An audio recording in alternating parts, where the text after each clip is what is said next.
Hello दोस्तों। तो हम लोग चैप्टर नंबर 12 का शायद पार्ट 4 तक कर चुके थे। तो ये हमारा पार्ट 5 हो जाएगा, जिसमें हम लोग देख चुके थे पिछले वीडियो में कि और इससे पहले जितना भी चैप्टर 11 तक है वो हम वीडियो अपलोड कर चुके हैं। आप लोग जाकर देख सकते हैं यूट्यूब पे। और सभी में ऐसा कोई ये क्या बोलते हैं, पैसा लेके पढ़ाने वाला कोई काम नहीं है। आप लोग फ्री में जाकर देख सकते हैं, कोई दिक्कत नहीं है। और ऐसा नहीं है कि फ्री में है तो कुछ भी पढ़ा दिए हैं, सब रेलिवेंट चीज़ पढ़ाया हुआ है। ठीक है। तो हम लोग पिछले में क्या देखे थे कि सविनय अवज्ञा आंदोलन और झारखंड में रांची के बारे में पढ़ लिए थे। इसको और एक बार देख लेते हैं। तो रांची में तरुण संघ द्वारा स्वाधीनता दिवस, ठीक है, रांची में तरुण संघ द्वारा स्वाधीनता दिवस का आयोजन किया गया। किसके द्वारा? तरुण संघ द्वारा। तरुण संघ के क्वेश्चन पूछा हुआ था। रांची में तरुण संघ द्वारा स्वाधीनता दिवस का आयोजन किया गया।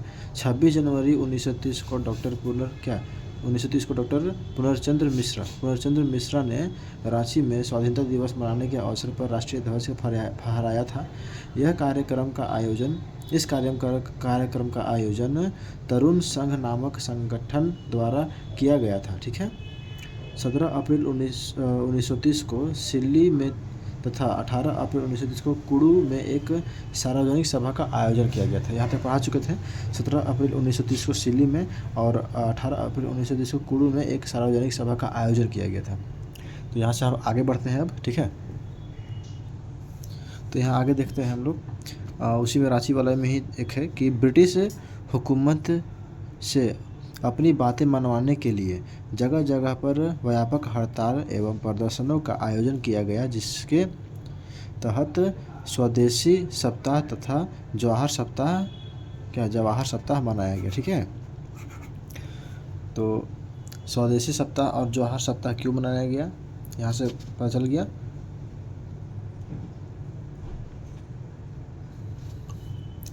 तो ब्रिटिश हुकूमत से अपनी बातें मनवाने के लिए, ठीक है, ब्रिटिश हुकूमत से अपनी बातें मनवाने के लिए जगह जगह पर व्यापक हड़ताल एवं प्रदर्शनों का आयोजन किया गया। ठीक है। जगह जगह पर हड़ताल हुआ, प्रदर्शन हुआ, जिसके तहत स्वदेशी सप्ताह तथा जवाहर सप्ताह मनाया गया। ठीक है ना। अब हजारीबाग के बारे में देख लेते हैं। हजारीबाग के बारे में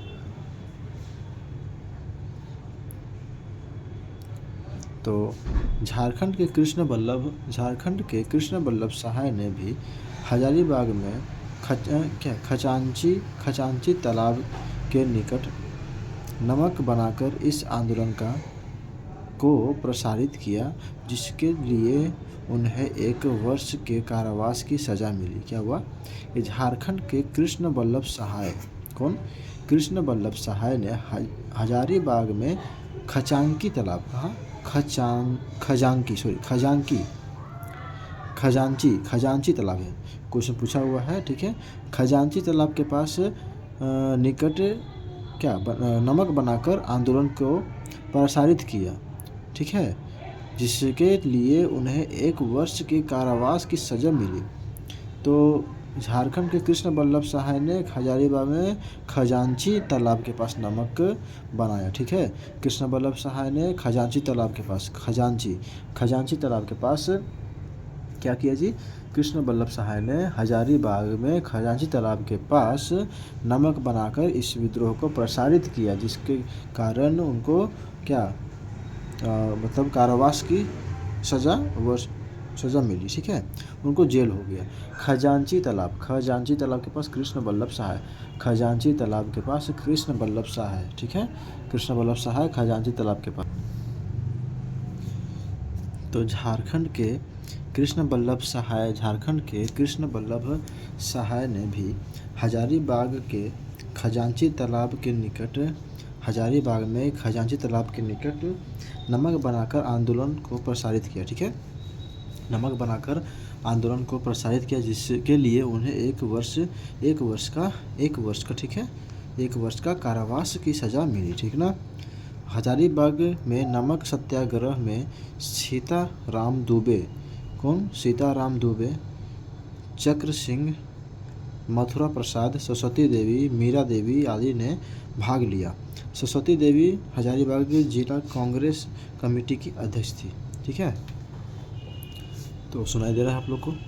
हजारीबाग में नमक सत्याग्रह में हजारीबाग में नमक सत्याग्रह में सीताराम दुबे, कौन? सीताराम दुबे, सीताराम दुबे, चक्र सिंह, मथुरा प्रसाद, सरस्वती देवी, मीरा देवी आदि ने भाग लिया। सरस्वती देवी हजारीबाग जिला कांग्रेस कमेटी की अध्यक्ष थी। सरस्वती देवी हजारीबाग जिला कांग्रेस कमेटी की अध्यक्ष थी। ठीक है, सरस्वती देवी हजारीबाग जिला कांग्रेस कमेटी की अध्यक्ष थी। बंगम मांझी जिनको कहते थे। ठीक है, क्वेश्चन पूछा हुआ है, देख लीजिएगा आगे। बंगम माड़े या फिर बंगम मांझी के नेतृत्व में हजारीबाग में संथालों ने सविनय अवज्ञा आंदोलन में अपनी सहभागिता दर्ज की। किसके नेतृत्व में हजारीबाग में संथालों ने सविनय अवज्ञा आंदोलन में अपनी सहभागिता दर्ज की? तो बंगम माड़े के नेतृत्व में। किसके नेतृत्व में? बंगम मांझी। ठीक है, बंगम माड़े या बंगम मांझी के नेतृत्व में। बंगम माड़े या बंगम मांझी के नेतृत्व में। ठीक है, बंगम माड़े जिसको बंगम मांझी भी कहते हैं, तो बंगम मांझी के नेतृत्व में हजारीबाग में संथालों ने सविनय अवज्ञा आंदोलन में अपनी सहभागिता दर्ज की। तो ऐसे क्वेश्चन पूछ सकता है कि संथालों ने हजारीबाग में सविनय अवज्ञा आंदोलन में अपनी सहभागिता दर्ज की किसके नेतृत्व में? बंगम माड़े के नेतृत्व में। ठीक है, तो बंगम माड़े के नेतृत्व में हजारीबाग में संथालों ने सविनय अवज्ञा आंदोलन में अपनी सहभागिता दर्ज की। आगे देखते हैं। आंदोलन के प्रचार प्रसार के लिए हजारीबाग जेल में बंद रामकृष्ण बेनीपुरी ने कैदी नामक हस्तलिखित पत्रिका निकाली। कौन? आंदोलन के प्रचार प्रसार के लिए हजारीबाग जेल में बंद कौन? रामकृष्ण बेनीपुरी ने कैदी नाम का हस्तलिखित पत्रिका निकाली। कैदी नामक हस्तलिखित पत्रिका निकाली। किसने? रामकृष्ण बेनीपुरी।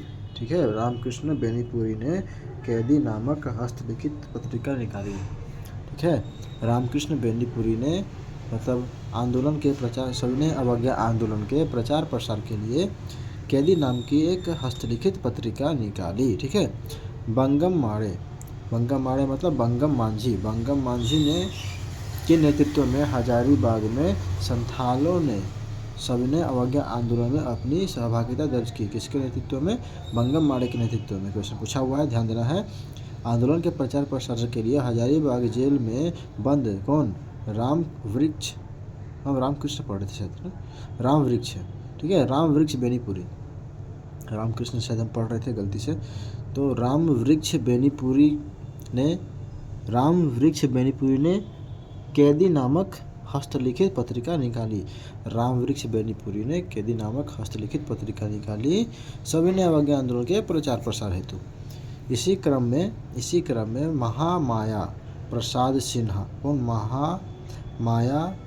सिन्हा द्वारा भवानी दयाल सन्यासी ने भी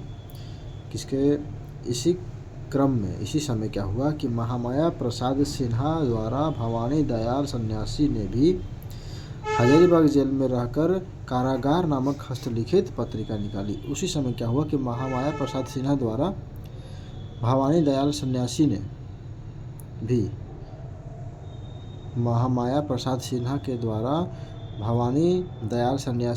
भी हजारीबाग जेल में रहकर कारागार नामक हस्तलिखित पत्रिका लिखी।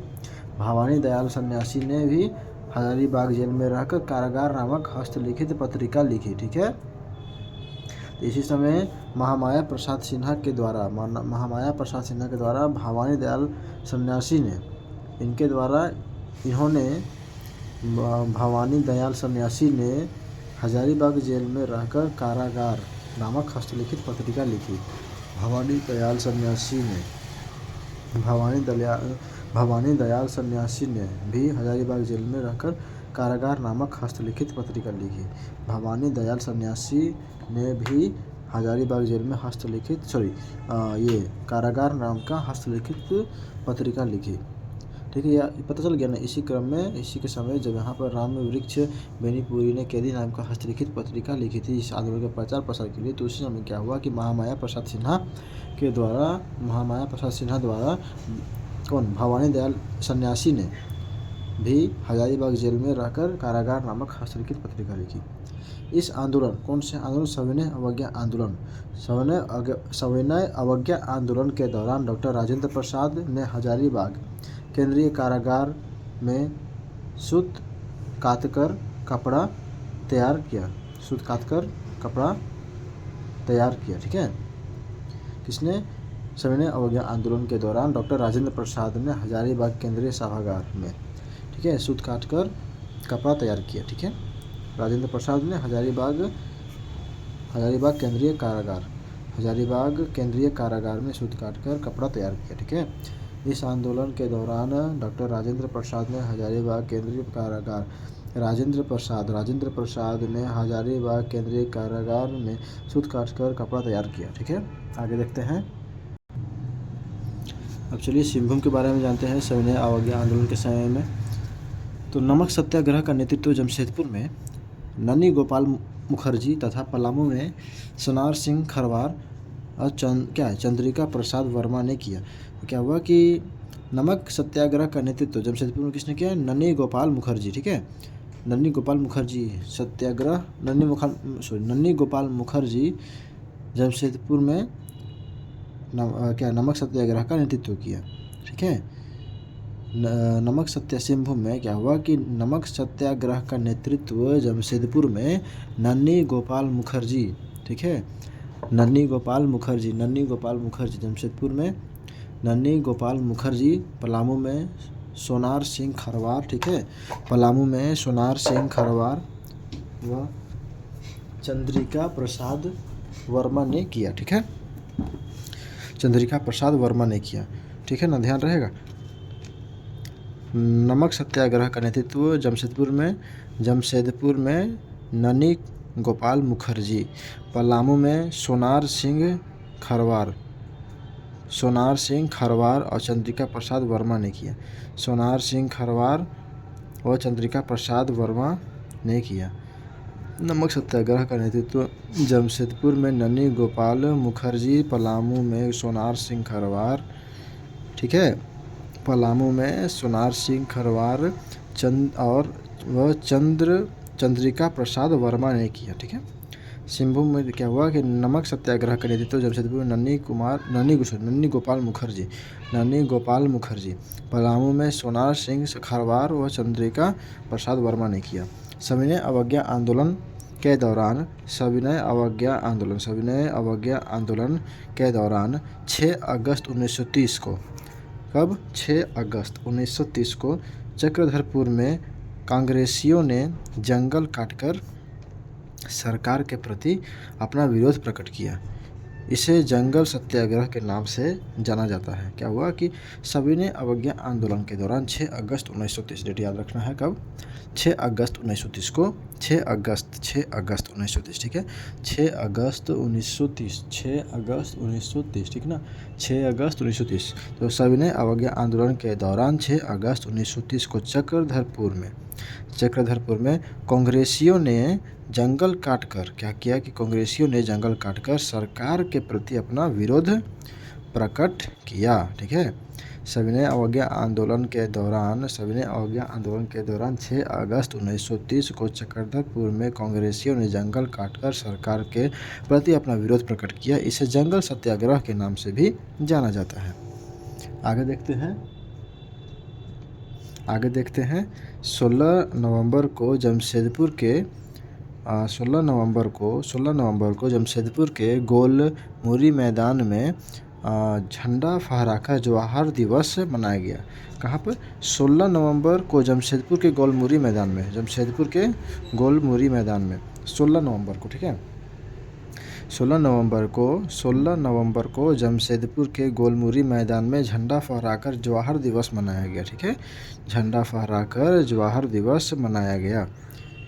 कहाँ पर? 16 नवंबर को जमशेदपुर के गोलमुरी मैदान में, 16 नवंबर को जमशेदपुर के गोलमुरी मैदान में, ठीक है, 16 नवंबर को जमशेदपुर के गोलमुरी मैदान में झंडा फहराकर जवाहर दिवस मनाया गया, 16 नवंबर को, ठीक है, 16 नवंबर को, यहाँ पर क्या था, एक तो 6 अगस्त 1930 को क्या हुआ कि सविनय अवज्ञा आंदोलन के दौरान 6 अगस्त 1930 को चक्रधरपुर में कांग्रेसियों ने जंगल को काटकर सरकार के प्रति अपना विरोध प्रकट किया। इसे जंगल सत्याग्रह के नाम से जाना जाता है।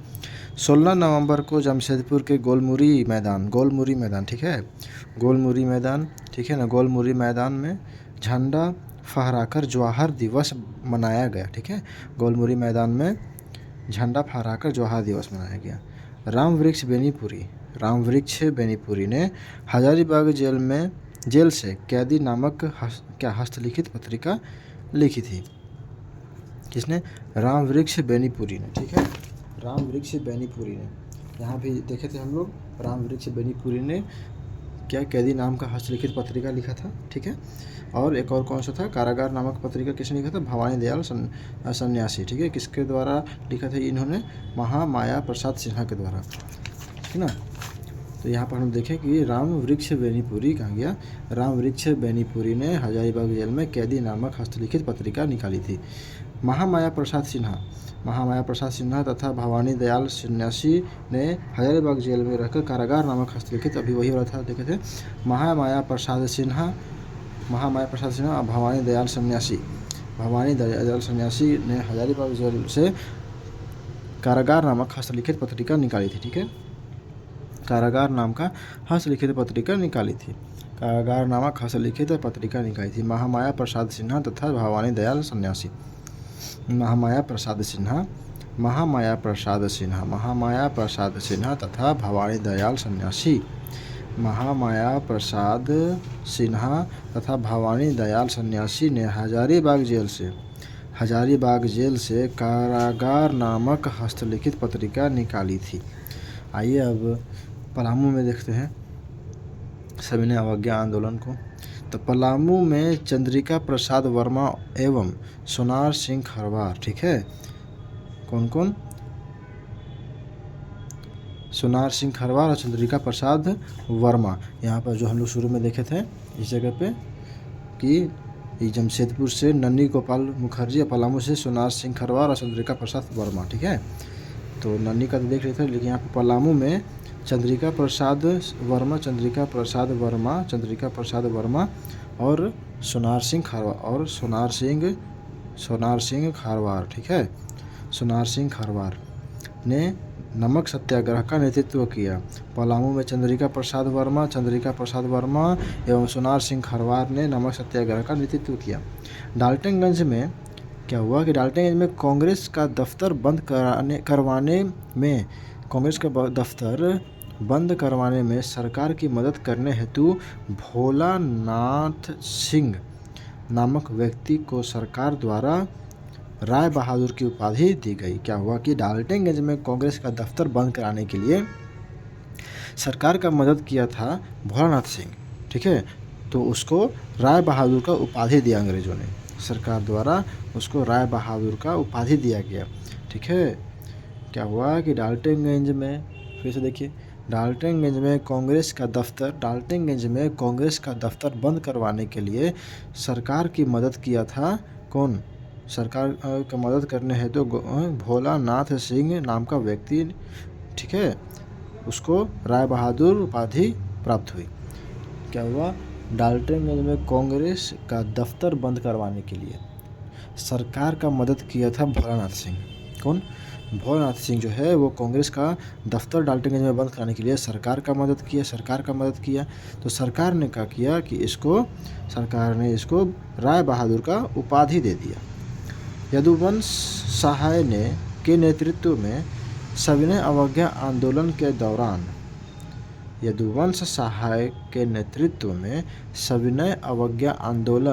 दौरान झारखंड में संपूर्ण किसान आंदोलन चलाया गया। ठीक है, यदुवंश सहाय के नेतृत्व में सविनय अवज्ञा आंदोलन के दौरान यदुवंश सहाय के नेतृत्व में सविनय अवज्ञा आंदोलन के दौरान झारखंड में संपूर्ण किसान आंदोलन चलाया गया। ठीक है, फिर से देखिए, यदुवंश सहाय के नेतृत्व में सविनय अवज्ञा आंदोलन के समय झारखंड में क्या हुआ, यदुवंश सहाय के नेतृत्व में, यदुवंश सहाय याद रखना, यदुवंश सहाय के नेतृत्व में सविनय अवज्ञा आंदोलन के दौरान, सविनय अवज्ञा आंदोलन के दौरान झारखंड में संपूर्ण किसान आंदोलन चलाया गया। ठीक है, यदुवंश सहाय के नेतृत्व में सविनय अवज्ञा आंदोलन के दौरान, यदुवंश सहाय के नेतृत्व में सविनय अवज्ञा आंदोलन के दौरान झारखंड में संपूर्ण किसान आंदोलन चलाया गया। यदुवंश सहाय के नेतृत्व में सविनय अवज्ञा आंदोलन के दौरान झारखंड में संपूर्ण किसान आंदोलन चलाया गया। कुछ देख लीजिए, ये चीज़ क्या है कि स्वामी सहजानंद सरस्वती ने संथाल परगना क्षेत्र में किसानों की दशा सुधारने के लिए आंदोलन चलाया। वे 1938 में संथाल परगना आए थे। क्या हुआ कि स्वामी सहजानंद सरस्वती ने संथाल परगना क्षेत्र में, सहजानंद सरस्वती ने संथाल परगना क्षेत्र में किसानों की दशा सुधारने के लिए, ठीक है, किसानों की दशा सुधारने के लिए आंदोलन चलाया। वे 1938 में संथाल परगना आए थे। यदुवंश सहाय के नेतृत्व में सविनय अवज्ञा आंदोलन के दौरान झारखंड में, यदुवंश सहाय के नेतृत्व में, याद रखना है कि संपूर्ण किसान आंदोलन कब चलाया गया, किसके समय चलाया गया, तो यदुवंश सहाय के नेतृत्व में सविनय अवज्ञा आंदोलन के दौरान झारखंड में संपूर्ण किसान आंदोलन चलाया गया। ठीक है, स्वामी सहजानंद सरस्वती ने संथाल परगना क्षेत्र स्वामी सहजानंद सरस्वती ने संथाल परगना क्षेत्र में किसानों की दशा सुधारने के लिए आंदोलन चलाया। वे 1938 में संथाल परगना आए थे। ठीक है, आगे देखते हैं। अब आइए संथाल परगना, ठीक है ना, संथाल परगना के बारे में देखते हैं। हम सिंहभूम के बारे में भी देख रहे थे, अब पलामू के बारे में देखें, अब संथाल परगना के बारे में देखते हैं। ठीक है, तो सविनय अवज्ञा आंदोलन में राष्ट्रीय स्तर पर महिलाओं ने बढ़ चढ़कर हिस्सा लिया। ठीक है, क्या हुआ, सविनय अवज्ञा आंदोलन में राष्ट्रीय स्तर पर महिलाओं ने बढ़ चढ़कर हिस्सा लिया। इसी क्रम में संथाल परगना में क्या है, सैल बाला राय के नेतृत्व में, इसी क्रम में संथाल परगना में सैल बाला राय के नेतृत्व में महिलाओं ने इस आंदोलन में अपनी उपस्थिति दर्ज कराई। क्या हुआ, इसी क्रम में संथाल परगना में सैल बाला राय के नेतृत्व में महिलाओं ने इस आंदोलन में अपनी उपस्थिति दर्ज कराई। ठीक है, सविनय अवज्ञा आंदोलन में राष्ट्रीय स्तर पर महिलाओं ने बढ़ चढ़कर हिस्सा लिया। सविनय अवज्ञा आंदोलन में राष्ट्र के स्तर पर महिलाओं ने बढ़ चढ़कर आंदोलन, ठीक है, और इसी क्रम में संथाल परगना में सैल बाला राय के नेतृत्व में, सैल बाला राय के नेतृत्व में क्वेश्चन पूछा हुआ, देखिए, इसी क्रम में, किस क्रम में, जिस समय सविनय अवज्ञा आंदोलन में राष्ट्रीय स्तर पर महिलाओं ने बढ़ चढ़कर हिस्सा लिया था, उस समय संथाल परगना में सैल बाला राय के नेतृत्व में महिलाओं ने इसी आंदोलन में अपनी उपस्थिति दर्ज कराई। सैल बाला राय के नेतृत्व में महिलाओं ने अपनी उपस्थिति दर्ज कराई इस आंदोलन में। सविनय अवज्ञा आंदोलन में महिलाओं ने अपनी उपस्थिति दर्ज कराई, किसके नेतृत्व में, सैल बाला राय के नेतृत्व में महिलाओं ने अपनी उपस्थिति दर्ज कराई सविनय अवज्ञा आंदोलन में। ठीक है, 1935 से 1939 के बीच झारखंड में प्रमुख गतिविधियां, ठीक है, इसको देखते हैं। अब 1935 से 1939 के बीच झारखंड में प्रमुख गतिविधियों के बारे में जानते हैं। तो भारत शासन अधिनियम 1935 के तहत जनवरी 1937 में, भारत शासन अधिनियम 1935 के तहत जनवरी 1937 में झारखंड में स्थित विधायिका हेतु चुनाव कराए गए, विधायिका के लिए चुनाव कराए गए। इसमें आदिवासियों हेतु 6 सीट सुरक्षित है। 6 सीट सुरक्षित थे। तो क्या है कि भारत शासन अधिनियम 1935 के तहत 1937 में, भारत शासन अधिनियम 1935 के तहत 1937 में झारखंड में स्थित विधायिका के लिए चुनाव कराया गया। ठीक है, भारत शासन अधिनियम 1935 के तहत। ठीक है, ये ध्यान देना है कि भारत शासन अधिनियम 1935 के तहत 1937 में झारखंड में विधायिका हेतु चुनाव कराया गया, जिसमें आदिवासियों के लिए 6 सीट सुरक्षित थे। 1939 ईस्वी में गांगपुर क्षेत्र 1936 में इसे छोटा नागपुर से उड़ीसा में शामिल कर, गांगपुर क्षेत्र को 1936 में छोटा नागपुर से उड़ीसा में शामिल कर दिया गया था। ठीक है, फिर इसको देख लेते हैं, फिर आगे बढ़ जाएंगे। तो गांगपुर क्षेत्र को 1936 में छोटा नागपुर से उड़ीसा में शामिल कर दिया गया था। 1936 में छोटा नागपुर से उड़ीसा में शामिल कर दिया गया था गांगपुर क्षेत्र को। ठीक है, गांगपुर क्षेत्र को 1936 में छोटा नागपुर से उड़ीसा में शामिल कर दिया गया था, गांगपुर क्षेत्र को। ठीक है, किसको? गांगपुर क्षेत्र को 1936 में छोटा नागपुर से उड़ीसा में शामिल कर दिया गया था। किसको? गांगपुर क्षेत्र को 1936 में छोटा नागपुर से उड़ीसा में शामिल कर दिया गया था। अब आइए इसको पूरा देखते हैं। 1939 में गांगपुर क्षेत्र में भू बंदोबस्त कानून व मालगुजारी बढ़ाने के खिलाफ निर्मल मुंडा नामक आदिवासी के नेतृत्व में आंदोलन शुरू हो गया। क्या बोलता है कि 1939 ईस्वी में गांगपुर क्षेत्र में भू बंदोबस्त कानून व मालगुजारी बढ़ाने के खिलाफ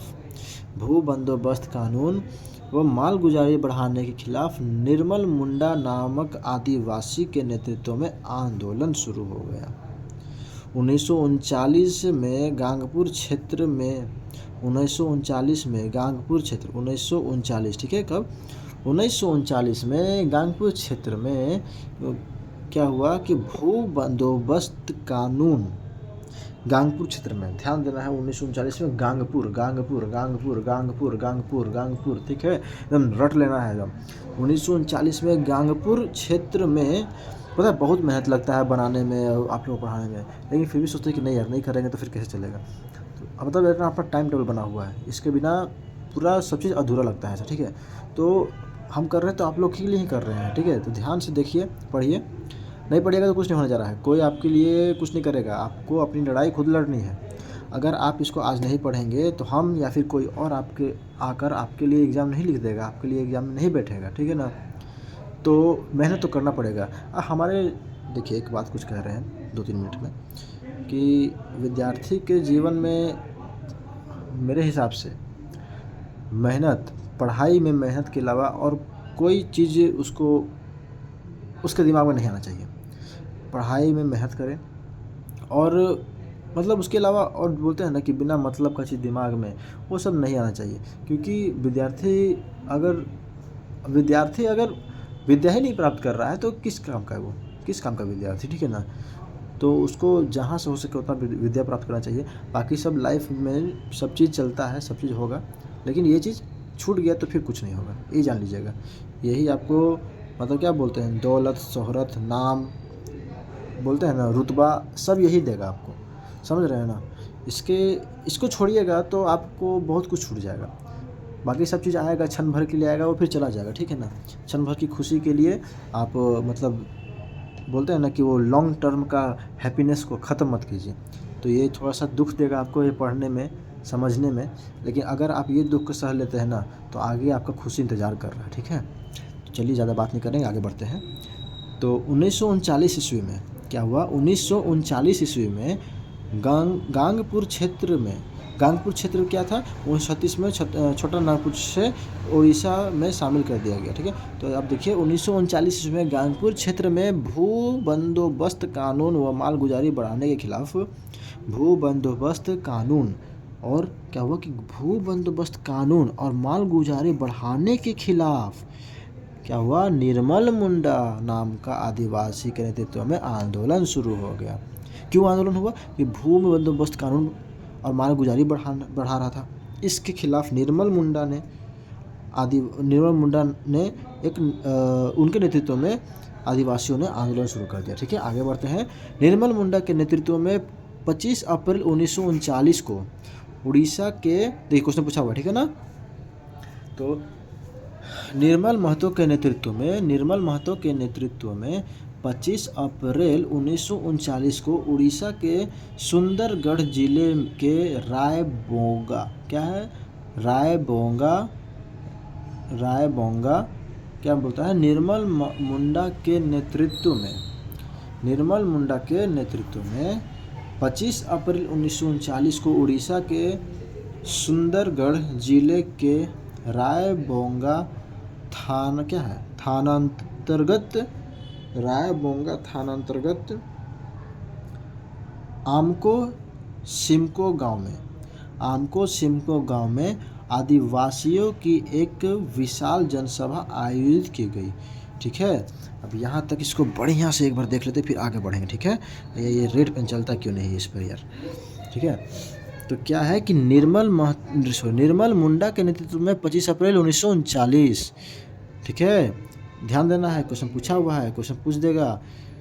निर्मल मुंडा के नेतृत्व में 25 अप्रैल 1939 को उड़ीसा के, क्या है, सुंदरगढ़ जिले के रायबोंगा थानांतर्गत आमको सिमको गांव में आदिवासियों की एक विशाल जनसभा आयोजित की गई। ठीक है, रायबोंगा पढ़ रहे थे, सॉरी, रायबोंगा है। ठीक है, रायबोंगा है, गलती कभी मतलब पढ़ने में मिस्टेक हो जाता होगा। वैसे देखिए ऐसा नहीं है कि पढ़ने नहीं आता है, कभी क्या होता है कि बहुत सारी चीज़ नाम पढ़ते रहते हैं ना, तो दिमाग में चलते रहता है, तो इस चलते बाकी यहाँ लिखा हुआ रहता है, तो आप लोग उसको ज़्यादा माइंड नहीं करना है, आगे बढ़ जाना है। ठीक है, तो निर्मल मुंडा के नेतृत्व में 25 अप्रैल 1939 को उड़ीसा के सुंदरगढ़ जिले के रायबोंगा थानांतर्गत आमको सिमको गांव में आदिवासियों की एक विशाल जनसभा आयोजित की गई। ठीक है, निर्मल मुंडा के नेतृत्व में 25 अप्रैल 1939 को उड़ीसा के सुंदरगढ़ जिले के रायबोंगा 25 अप्रैल 1939 को उड़ीसा के सुंदरगढ़ जिले के रायबोंगा थानांतर्गत आमको सिमको गांव में आदिवासियों की एक विशाल जनसभा आयोजित की गई। गंगपुर के पॉलिटिकल एजेंट के आदेश पर ईस्ट इंडिया कंपनी के सैनिकों द्वारा इस जनसभा पर जालियांवाला बाग की तर्ज पर गोलियां चलाई गई, जिसमें लगभग 65 आदिवासियों की मौत हो गई, 90 से अधिक लोग जख्मी हो गए। इस घटना को सिमको हत्याकांड, ठीक है, ये सिमको गांव था, आमको सिमको तथा सिमको हत्याकांड, या ये था लिखा गया या है, ठीक है, या दूसरा जालियांवाला बाग हत्याकांड भी कहा जाता है। देख रहे हैं, मेंस का क्वेश्चन है पूरा वैसा दिख रहा है। ठीक है, क्या है कि निर्मल मुंडा के नेतृत्व में, ठीक है, निर्मल मुंडा के नेतृत्व में 25 अप्रैल 1939 को उड़ीसा के सुंदरगढ़ जिले के रायबोंगा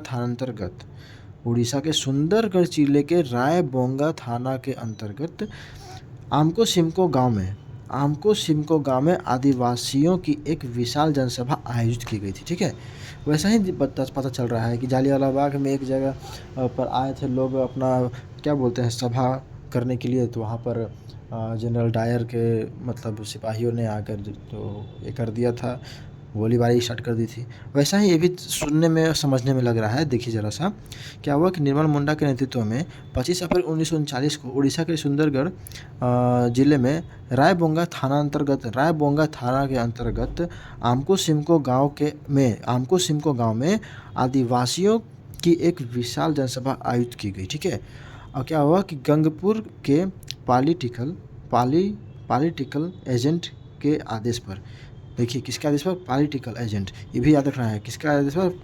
political agent, political agent, political agent, political agent, political agent के आदेश पर ईस्ट इंडिया कंपनी के सैनिकों द्वारा, देखिए पॉलिटिकल एजेंट के आदेश पर, ठीक है, पॉलिटिकल एजेंट के आदेश पर ईस्ट इंडिया कंपनी के सैनिकों द्वारा इस जनसमूह पर जालियांवाला बाग की तर्ज पर, मतलब उसी की तरह गोलियां चलाई गई, जिसमें लगभग 65 आदिवासी मारे गए और 90 से अधिक जो लोग घायल हुए, जख्मी हुए। इस घटना को सिमको हत्याकांड या दूसरा जालियांवाला बाग हत्याकांड भी कहा जाता है। ठीक है, आगे बढ़ते हैं। अब कांग्रेस के 52वें अधिवेशन में सुभाष चंद्र बोस अध्यक्ष निर्वाचित हुए। क्या हुआ? कांग्रेस के 52वें अधिवेशन में सुभाष चंद्र बोस अध्यक्ष निर्वाचित हुए। कौन? सुभाष चंद्र बोस 52वें अधिवेशन में कांग्रेस के अध्यक्ष निर्वाचित हुए, परंतु 1939 को इन्होंने इस्तीफा दे दिया। ठीक है, कांग्रेस के 52वें अधिवेशन में, ये भी याद रखना है, ये जीके मतलब जीके का पार्ट का पूरा इंडियन जीके कहा जाता है कि कांग्रेस के 52वें अधिवेशन में सुभाष चंद्र बोस अध्यक्ष निर्वाचित हुए। कांग्रेस के 52वें अधिवेशन में सुभाष चंद्र बोस, कांग्रेस के 52वें अधिवेशन में सुभाष चंद्र बोस अध्यक्ष निर्वाचित हुए, परंतु 1939 को इन्होंने इस्तीफा दे दिया। इस प्रक्रिया में हुए मानसिक तनाव के बाद स्वास्थ्य लाभ हेतु छोटा नागपुर के जामा दोबा धनबाद के कुछ दिनों तक रहे। धनबाद में कुछ दिनों तक रहे। तो 52वें अधिवेशन में सुभाष चंद्र बोस को अध्यक्ष निर्वाचित हुए, लेकिन 1939 को इन्होंने इस्तीफा दे दिया। इस प्रक्रिया में हुए मानसिक तनाव के बाद स्वास्थ्य लाभ हेतु छोटा नागपुर के जामा दोबा जो धनबाद में है, छोटा नागपुर का जामा दोबा धनबाद में कुछ दिनों तक